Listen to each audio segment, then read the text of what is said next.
স্মৃতি হারানোর নাটক করেই ফাঁদ পেতে অর্গান পাচারকারী ইরাকে পুলিশের হাতে ধরিয়ে দিল সূর্য। হ্যাঁ বন্ধুরা, আমরা এমনটাই দেখতে পাবো অনুরাগের ছোঁয়া ধারাবাহিকের আগামী পর্বগুলোতে।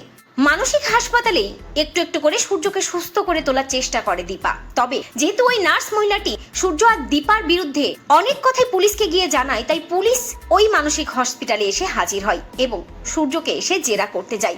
যদিও ডক্টর সান্যাল পুলিশের কবল থেকে দীপা আর সূর্য দুজনকেই সাময়িক সময়ের জন্য রক্ষা করে। তবে দীপা বুঝতে পারে যে ডাক্তারবাবু নিশ্চয়ই এমন কিছুর সাথে জড়িয়ে গেছে বা এমন কিছু জানে যাতে পুলিশ সন্দেহ করছে। কোথায় ইরা আর কিসের সাথেই বা জড়িয়ে গিয়েছে ডাক্তারবাবু, সবটাই আমাকে জানতে হবে। যতদিন পর্যন্ত ডাক্তারবাবু স্মৃতি না ফিরছে ততদিন তাকে সামলে রাখতে হবে এবং ডাক্তারবাবু স্মৃতি ফেরানোর চেষ্টা করতে হবে। অন্যদিকে দেখা যায় সূর্য মনে মনে ভাবে যে তার তো সবকিছু মনে আছে, সে কিচ্ছু ভোলেনি, বরং সে এখন নাটক করছে একটাই কারণ, যাতে ওই অর্গান পাচারকারী ইরা তার ফাঁদে এসে পা দেয় আর ফাঁদে ফেলেই ইরা এবং তার গ্যাংকে পুলিশের হাতে তুলে দিতে পারে সূর্য।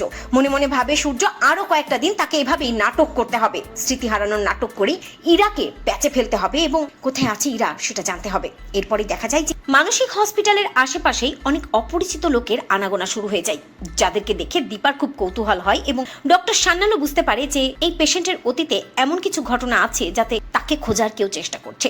কিন্তু এরা কারা, কিসের সাথে যুক্ত আর কেনই বা এভাবে মাঝে মধ্যে অপরিচিত লোকজনকে দেখা যাচ্ছে, সবটাই বেশ রহস্যজনক হয়ে ওঠে সকলের কাছে। অন্যদিকে সূর্যর কাছে বেশ কিছু প্রমাণ থাকে যেগুলো সূর্য সকলের আড়ালে নিজের কাছেই রাখে। দীপা যখন সূর্যকে সুস্থ করতে থাকে এবং দীপা যখন কিচ্ছু জানে না, তখন সূর্য মনে মনে ভাবে যে আস্তে আস্তে সে সবকিছু দীপা সহ সকলের সামনে নিয়ে আসবে এবং তার পরিবারকে, সন্তানদেরকে, সকলকে রক্ষা করবে এই চক্রান্ত থেকে। বুঝতে পারে সূর্য সে ভয়ঙ্কর এক চক্রান্তে জড়িয়ে গেছে আর ইরা ওই চক্রান্তের আসল কালপ্রিট। তাই ইরাকে ধরতেই তাকে এই ফাঁদ পাততে হয়েছে। বেশ কিছুদিন তাকে মানসিক ভারসাম্য হারিয়েছে এই নাটকটা করেই হসপিটালে আশ্রয় নিতে হয়েছে। কিন্তু যেহেতু দীপা এবং সোনারূপা এখানে চলে এসেছে, তাই খুব সাবধানেই সূর্য কাজ করতে থাকে এবং সূর্য সকলের আড়ালে নিজেই ইরাকে ধরার ব্যবস্থা করতে থাকে। তো বন্ধুরা, তোমরা এটাই চাও তো যে এভাবেই যেন স্মৃতি হারানোর নাটক করে আসল কালপ্রিট অর্গান পাচারকারী ইরাকে পুলিশের হাতে তুলে দেয় সূর্য? কমেন্ট করে জানাতে ভুলো না।